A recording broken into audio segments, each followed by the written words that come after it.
ಚಿನ್ಸೋಲಿ ಕ್ರೀಡಾ ಸ್ಟೇಡಿಯಂ ಆದ್ಮೇಲೆ ಇಂಥ ಒಂದು ದುರ್ಘಟನೆ ನಡೆದಿರಲಿಲ್ಲ.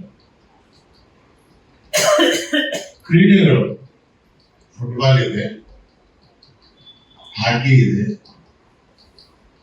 ವಾಲಿಬಾಲ್ ಇದೆ, ಅದರಂತೆ ಕ್ರಿಕೆಟ್ ಇದೆ. ಕ್ರಿಕೆಟಿಗೆ ಮಾತ್ರ ಸರ್ಕಾರ ವಿಧಾನಸೌಧದ ಎದುರುಗಡೆ ಕರ್ಕೊಂಬಂದವರಿಗೆ ಸನ್ಮಾನ ಮಾಡಿದ್ದೆ.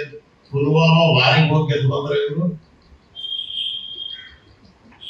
ಯುದ್ಧದಲ್ಲಿ ಮೃತರಾದ ಸೈನಿಕರ ವಿಧಾನಸೌಧದ ಪಾವಿತ್ರ್ಯತೆಯನ್ನು ಹಾಳು ಮಾಡ್ತಾ ಇದ್ದೇವೆ ನೀವು.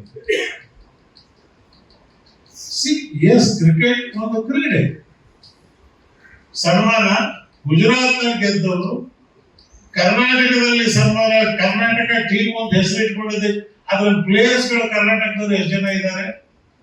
ವಿರಾಟ್ ಕೊಹ್ಲಿ ಕರ್ನಾಟಕದವರ? ಕನ್ನಡ ಮಾತಾಡಕ್ ಬರುತ್ತಾ?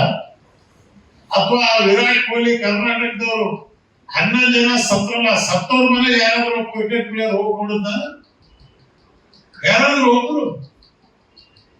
ಹೋಗ್ಲಿ, ಚಿನ್ಸೋಲಿ ಸ್ಟೇಡಿಯಂ ಅಧ್ಯಕ್ಷರು ಹೋದ್ರ?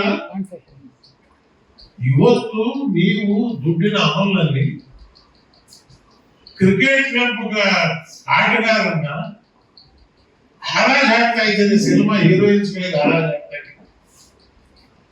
ಯಾಕೆ? ಹಾಕಿ ಪ್ಲೇಯರ್ಸ್, ಹಾಕಿ ನಮ್ಮ ರಾಜ್ಯದ ಮರಕೇರದಲ್ಲಿ ಮಂಡಳ ಮಂಡಪ ಅಂತೇಳಿ ದೊಡ್ಡ ಹಾಕಿ ಟೂರ್ನಮೆಂಟ್ ನಡೆಯುತ್ತೆ. ಯಾವತ್ತಾದ್ರೂ ಸರ್ಕಾರ ಅದಕ್ಕೆ ಉತ್ತೇಜನ ಕೊಟ್ಟಿದೆ? ಫುಟ್ಬಾಲ್ ಧೈರ್ಯಸ್ಥರು ಹುಡುಗರು ಆಡಿರ್ತಕ್ಕಂಥ ಆಟ.